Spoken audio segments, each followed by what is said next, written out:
Duit dicari dengan susah payah, tetes peluh keringat dan air mata. Sesudah dapat, main judi online. Mana ada orang menang judi online? Sama dengan main catur dengan robot. Mana mungkin kita menang? Judi online itu ada aplikasinya. Dia buat kita untung. Habis itu hancur, rugi.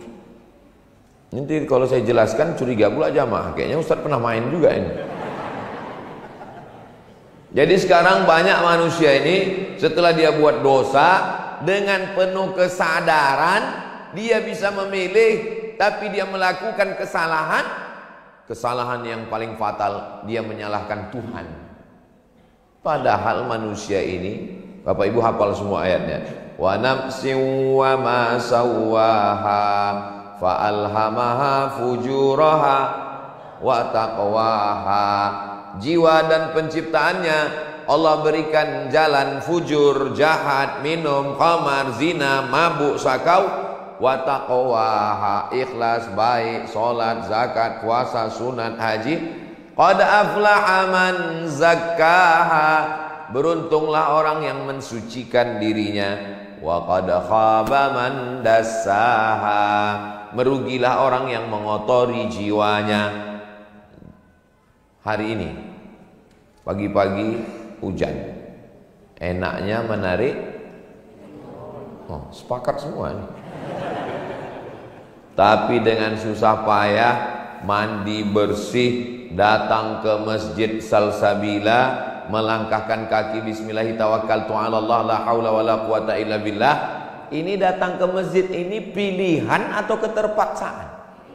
Pilihan. Siapa yang mau duduk di rumah nonton TV, tidur-tiduran, dan dia lebih memilih kemari.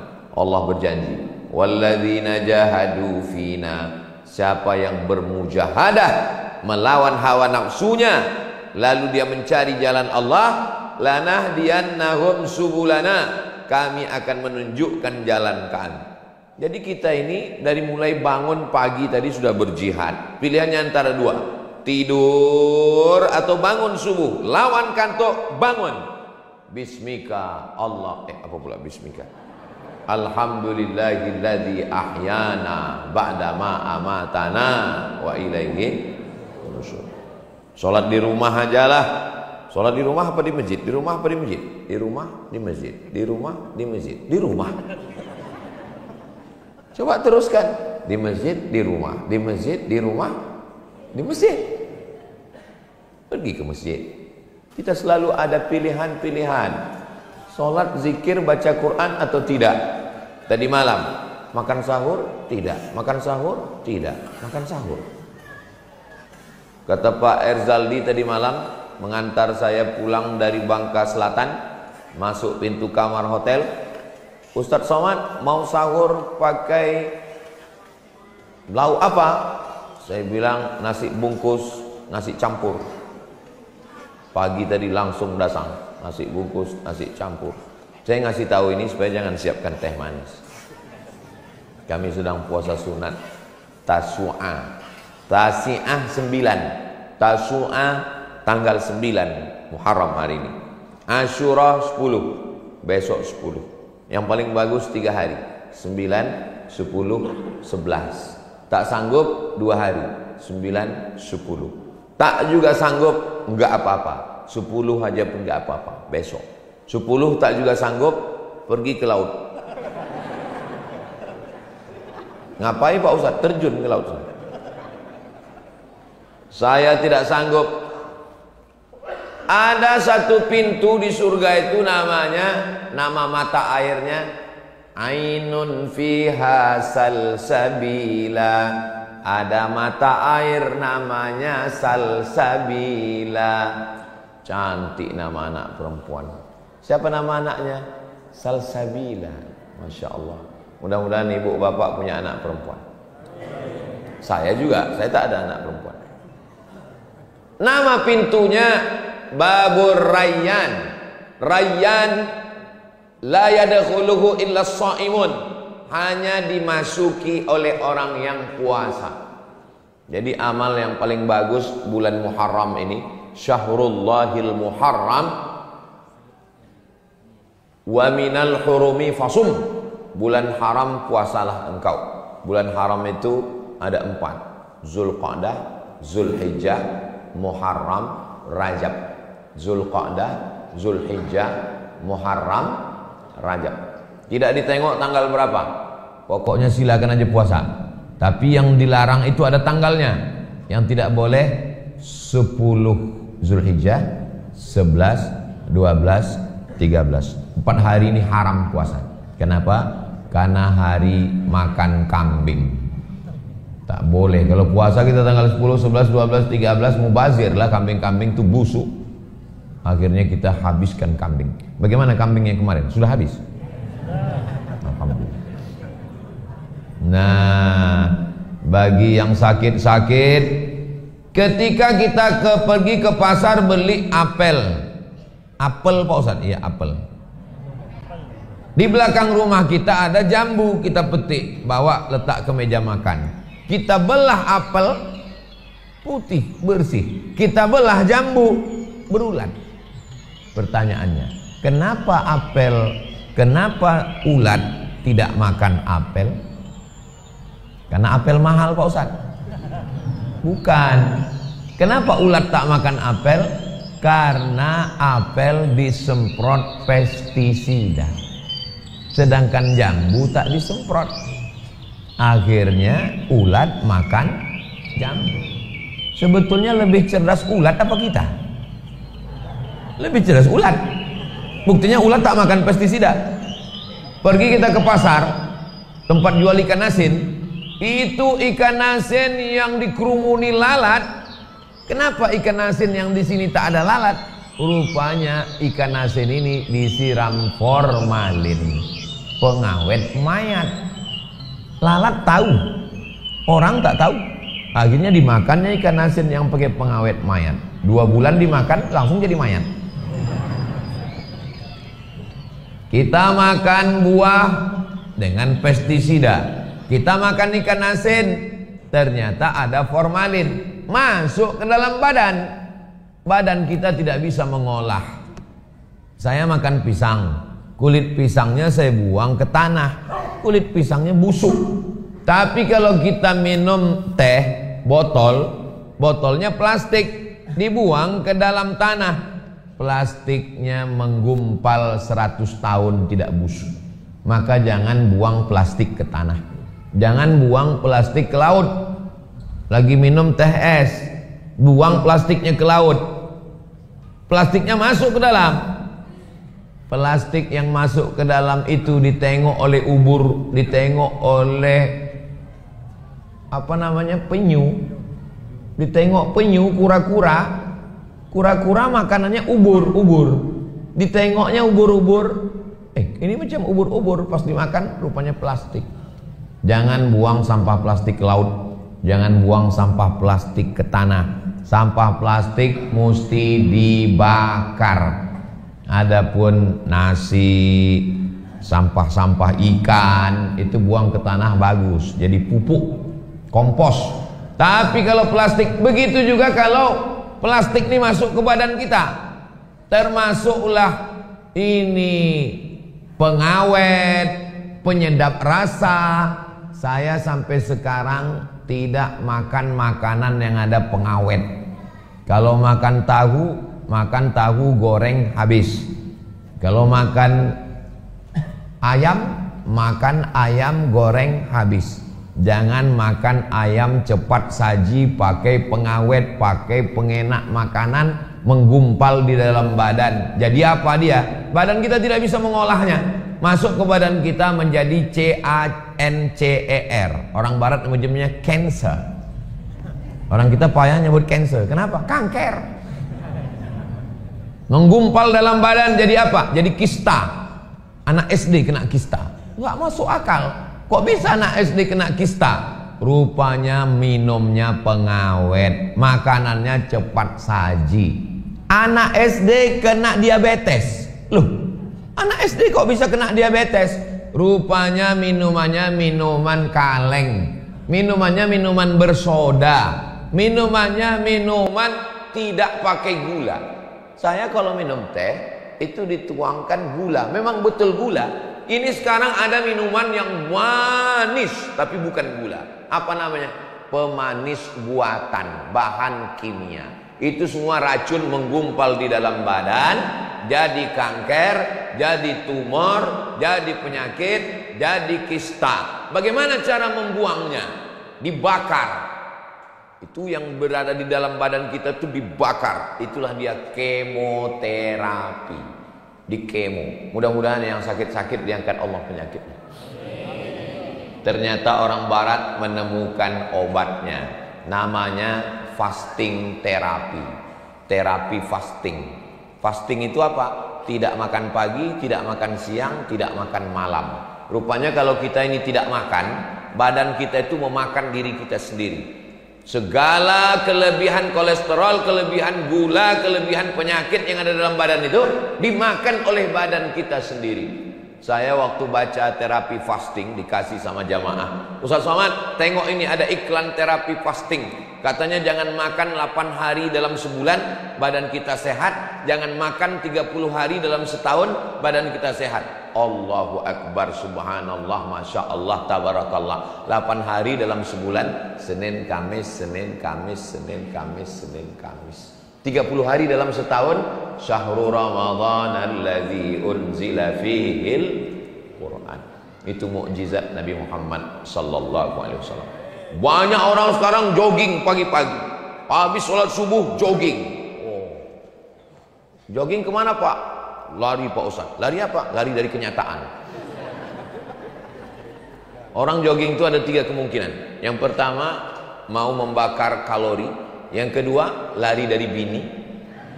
Yang ketiga, lari dari menghadapi kenyataan.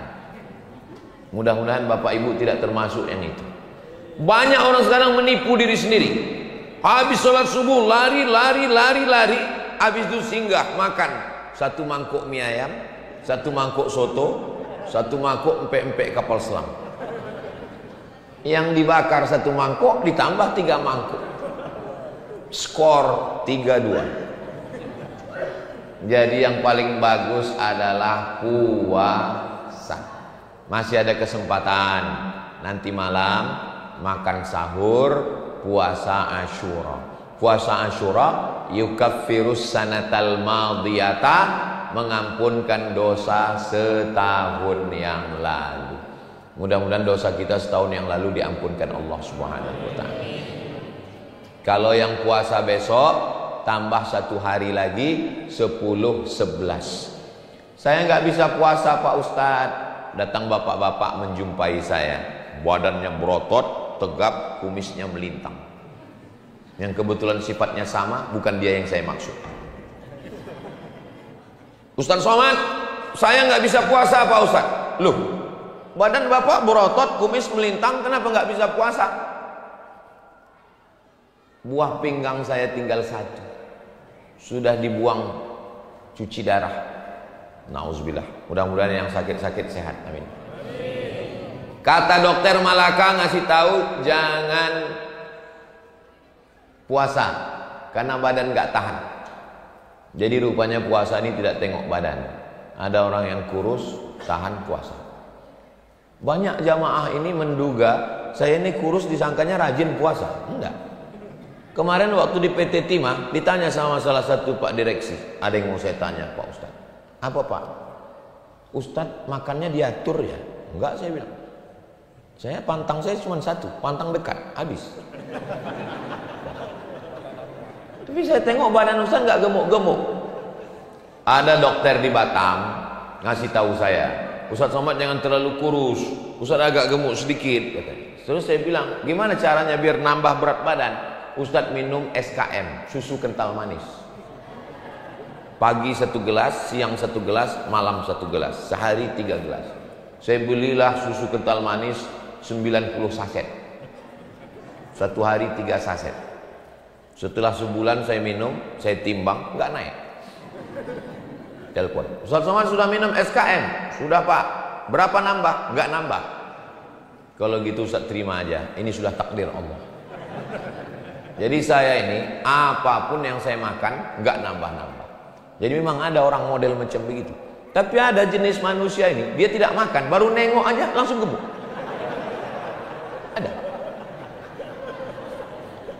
Jadi sebetulnya yang susah hidup ini bukan gemuk ataupun kurus, bukan. Yang susah itu adalah memikirkan cakap orang. Kurus kita, apa kata orang? Menderita kali kau tengok. Gemuk kita, apa kata orang? Pertumbuhan itu ke atas, bukan ke samping. Mau gemuk, mau kurus nggak penting. Yang penting sehat, bisa ibadah. Itu yang paling penting. Hidup ini 100%. 30% memikirkan perasaan orang. 30% memikirkan cakap orang. 30% memikirkan pujian orang. Tinggal 10% itu pun dipotong tidur, makan, kerja, scroll Instagram, Telegram, miligram, kilogram. Lalu yang untuk kita itu mana? Bahagiakan diri dengan berpuasa sunat. Mudah-mudahan yang bisa hari ini berpuasa sampai maghrib nanti insya Allah. Amin. Ustadz kan puasa sunat hari ini? Ya. Kalau tiba-tiba ada jamaah yang ngajak makan siang, apakah Ustadz terus atau Ustadz batalkan? Ada yang jawab. Faman syaa falyasum. Siapa yang mau meneruskan sampai maghrib, teruskan. Wa man syaa falyuftir. Siapa yang mau membatalkan, silakan batalkan. Kecuali ibu puasa qadha. Misalnya tadi malam niat saya besok puasa qadha, dapat pahala puasa qadha dan dapat pahala puasa sunat, maka dia tidak boleh membatalkan puasa qadha kecuali darurat. Tapi saya yang puasa sunat, misalnya saya diajak bertamu ke rumah, tiba-tiba ibu masak, terus ditanya, Ustadz silakan buka puasa. Saya tengok dulu lauknya. Kalau cuman goreng ayam, nasi kotak, saya teruskan. Tapi kalau dimasakkannya ikan asin sambal belacan, tak usah disebut, menetes saya liur kita. Apa maksudnya? Kalau kita bertamu ke rumah orang, tuan rumahnya puasa, kita jangan tersinggung. Kalau kita bertamu ke rumah orang, tamunya puasa, teh kita tidak diminumnya, kita juga jangan sakit Itulah enaknya kalau kita ngajinya sama-sama ngaji di Salsabila, sama-sama ngaji dengan ustadz guru-guru kita. Kita tidak tersinggung. Tapi kalau ngajinya beda, itu tersinggung dia. Begitu datang tamu, minum pak, minum. Terus kata tamu, saya puasa. Alah, macam masuk surga aja. Begitu juga kalau kita bertamu ke rumah orang. Bertamu kita ke rumah orang, disiapkannya makanan, disiapkannya minuman. Terus dia bilang, minum pak, silakan. Bapak nggak minum, saya puasa. Aduh, nggak enak lah kami. Kalau saya justru misalnya saya bertamu ke rumah bapak, saya nggak puasa, bapak puasa. Mohon maaf ya Pak Ustadz, silakan habiskan, saya puasa. Bagus, jatah saya kan banyak. Begitu juga kalau saya tuan rumah, pas sudah saya siapkan, saya suruh dia makan pak, minum, dia nggak mau minum. Bagus, tak habis teh botol saya. Jadi menjaga hati itu penting, tapi menjaga hati berdasarkan hati tanpa ilmu hampa kosong, apalagi hanya memperturutkan perasaan suudzon. Tapi kalau dia berdasarkan ilmu, kau puasa alhamdulillah, kau tak puasa pun tak masalah. Begitu juga dengan puasa kita hari ini dan puasa besok insya Allah. Selanjutnya adalah kalau tidak bisa puasa macam mana Pak Ustadz? Memperbanyak solat sunnah. Idza dakhala ahadukumul masjid, kalau kamu masuk masjid, fala yajlis, jangan duduk, hatta yusalli raka'ataini, sampai solat sunat 2 rakaat. Namanya solat tahiyatul masjid. Ustadz Somad ngatanya tahiyatul masjid, tapi tadi kami tengok Ustadz langsung masuk langsung duduk. Saya ada wudhu tadi sebelum di hotel, sebelum kemari saya berwudhu. Nanti ke masjid saya tahiyatul masjid lah. Pas sampai di sini langsung disuruh duduk. Nanti kalau saya ditanya malaikat, kenapa kau tahiyatul masjid? Panitia nyuruh duduk. Saya udah ada niat tadi dari rumah. Apa gunanya kita tahiyatul masjid? Supaya tempat sujud kita itu menjadi saksi nanti di akhirat. Makanya kalau kita singgah ke masjid, tahiyatul masjid kita. Ini kadang orang musafir naik mobil pulang kampung, singgah ke masjid, singgah ke masjid, singgah ke masjid, singgah ke masjid. Keterangan, kencing, kencing, kencing, kencing. Sempatkanlah berwudu. Bukan lama tahiyatul masjid tuh. Usolli sunnat tahiyatul masjid rakaataini lillahi ta'ala. Allahu akbar, iftitah, Fatihah, ayat, ruku, i'tidal, sujud, duduk, sujud, tegak, Fatihah, ayat, ruku, i'tidal, sujud, duduk, sujud, tasyahud, salam. Selesai 2 menit. Bukan lama. Masa iya sholat 2 menit Pak Ustaz? Kita tengok, kita ukur dengan jam paling mahal ini ya. Oke, kita tes. Pas dari angka 12. Allahu akbar kabiran walhamdulillahi katsiran wa subhanallahi bukratan wa asila wajjahtu wajhiya alladhi fatara as-samawati wal arda hanifan musliman wa ana minal musyrikin. Inna salati wa nusuki wa mahyaya wa mamati lillahi rabbil alamin la syarika lahu wa bidzalika umirtu wa ana minal muslimin. A'udzu billahi minasy syaithanir rajim. Bismillahirrahmanirrahim. Alhamdulillahi rabbil alamin arrahmanir rahim maliki yaumiddin. Iyyaka na'budu wa iyyaka nasta'in. Ihdina siratal mustaqim siratal ladzina an'amta 'alaihim ghairil maghdubi 'alaihim waladdallin. Amin. Bismillahirrahmanirrahim. Qul huwallahu ahad, lahus samad, lam yalid wa lam yulad wa lam yakul lahu kufuwan ahad. Allahu akbar. Subhana rabbiyal azim wa bihamdihi, subhana rabbiyal azim wa bihamdihi, subhana rabbiyal azim wa bihamdihi. Sami Allahu liman hamidah. Rabbana lakal hamdu mil'us samawati wa mil'ul ardi wa mil'u ma syi'ta min syai'in ba'du. Allahu akbar. Subhana rabbiyal a'la wa bihamdihi, subhana rabbiyal a'la wa bihamdihi, subhana rabbiyal a'la wa bihamdihi. Allahu akbar. Rabbi fili warhamni wajburni warfa'ni warzuqni wahdini wa'afini wa'fu anni. Allahu akbar. Subhana rabbiyal a'la wa bihamdihi, subhana rabbiyal a'la wa bihamdihi, subhana rabbiyal a'la wa bihamdihi. Pas 1 menit. Siapa bilang sholat sunat lama? Jadi kalau ada orang mengatakan, aku sholat sunat ini, kenapa kau tak sholat sunat? Lama. Setan yang bilang lama. Yang bilang sholat sunat itu lama. Kita udah praktekkan 1 menit 1 rakaat. 2 rakaat berarti 2 menit setengah lah tasyahudnya.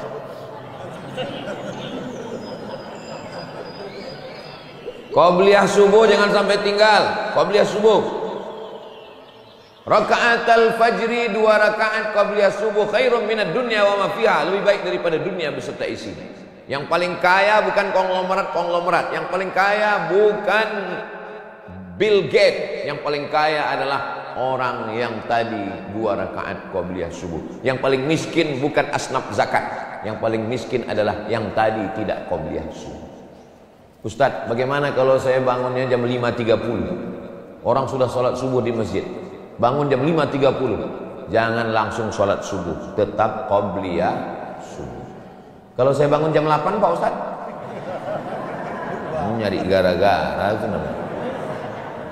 Itu bukan nanya, itu membangkitkan setan Ustaz itu. Andai terlambat bangun tetap qabliyah subuh. Mana dalilnya? Dalilnya Nabi musafir. Musafir mereka tertidur di atas pasir. Sampai akhirnya mereka terbangun karena dau'is syamsi, karena panas matahari. Terbangun, Nabi suruh Bilal azan. Allahu akbar, Allahu akbar. Habis itu mereka tetap qabliyah subuh. Qabliyah subuh diqadha. Tiba-tiba masuk ke dalam masjid, qomat. Allahu akbar, Allahu akbar. Asyhadu an la ilaha illallah. Langsung kita sholat subuh. Aduh, aku belum qabliyah subuh. Maka qabliyah subuhnya dilaksanakan setelah sholat subuh. Tapi jangan dibuat di masjid, karena tak ada ba'diyah subuh. Kalau dibuat di masjid, nanti tegak berdiri, jamaah berbisik. Siapa itu? ISIS. Aliran sesat. Buatlah qabliyah subuh itu diqadha di rumah.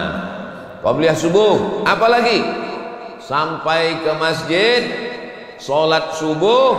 Habis sholat subuh jangan keluar masjid. Apalagi besok hari Ahad, besok kesempatan untuk jangan sampai besok subuh jangan ada yang habis sholat subuh tidur. Habis sholat subuh, kalau hari lain mungkin mau kerja, besok hari libur, hari Ahad bertepatan dengan Asyura 10 Muharram, bertepatan. Besok habis sholat subuh ngaji di masjid. Man sholat subuha fi jama'atin, siapa yang sholat subuh berjamaah, summa qa'ada yadhkurullah, habis sholat subuh duduk berzikir pengajian sampai terbit matahari, Setelah itu sholat sunat 2 rakaat, namanya sholat sunat isyraq. Nama waktunya syuruq, nama sholatnya isyraq.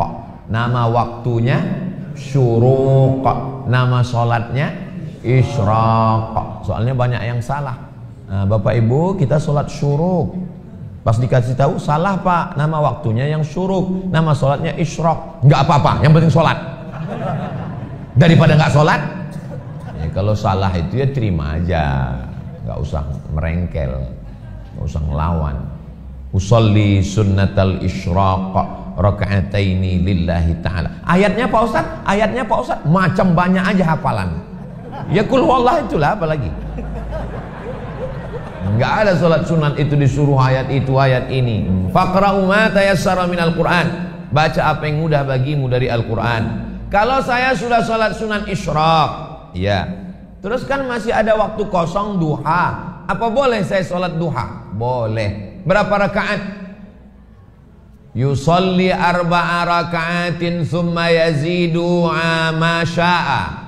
Nabi sholat 4 rakaat, 2 rakaat 1 salam, 2 rakaat 1 salam, thumma yazidu ma syaa, kemudian dia tambah sesukanya.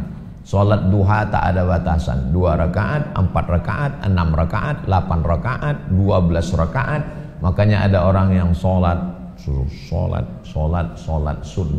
Sholat sunat badan sehat. Yang ngasih tahu sehat bukan saya, dokter spesialis tulang. SPOT, spesialis obgyn, ortopedi. Obgyn itu kandungan. SPOT, spesialis ortopedi tulang. Jadi kebetulan ada satu profesor spesialis tulang ngomong ke saya, Ustaz Somad, kalau kita makan dari mana? Dari mulut. Kalau kulit makan dari mana? Dari pori-pori, kan ada lubang-lubang. Kalau tulang makan dari mana? Ya tengok dulu, tulang Nasution, Hasibuan, Sregar. Tulang Pak Ustadz, tulang. Kalau tulang tuh makannya dari mana? Ya nggak tahu, kok nanya saya. Tulang itu makannya dari bergerak. Karena tulang tak ada pori-porinya. Kata dokter tuh ngomong ke saya, tulang itu Ustadz makannya dari bergerak. Begitu Pak dokter bilang tulang makan dari bergerak, Allahu Akbar, subhanallah, masya Allah, tabarakallah. Ternyata kita kalau sholat sunat tulang kita bergerak. Allahu Akbar, sami Allahu liman hamidah. Allahu Akbar, sami Allahu liman hamidah. Tulang leher, assalamualaikum. Tahiyatul masjid, assalamualaikum warahmatullah, assalamualaikum warahmatullah. Salat qabliyah subuh, assalamualaikum warahmatullah, assalamualaikum warahmatullah. Salat isyraq, assalamualaikum warahmatullah, assalamualaikum warahmatullah. Makanya tulang leher badan sehat. Itu Pak Ustadz, ada orang nggak sholat lehernya sehat. Kenapa? Senam paling seminggu sekali. Di laman-laman kantor, teng teng teng teng teng teng. Itu pun banyak orang tidak senam. Kenapa? Matanya cuma nengok instruktur senam pakai celana sempit, berkedip-kedip. Di dalam badan yang sehat terdapat otak yang sakit. Orang sholat badannya sehat. Kenapa? Karena tulang-tulangnya itu bergerak semua, tulang-tulang sendinya, kaki-kakinya. Saya ini Pak Ustadz udah sholat. Kenapa kata Ustadz Somad kalau sholat tulang kita sehat? Kenapa saya sholat kok saya sakit? Masalahnya Bapak sholatnya kapan? Itulah Pak Ustadz, sejak keluar surat pensiun kemarin.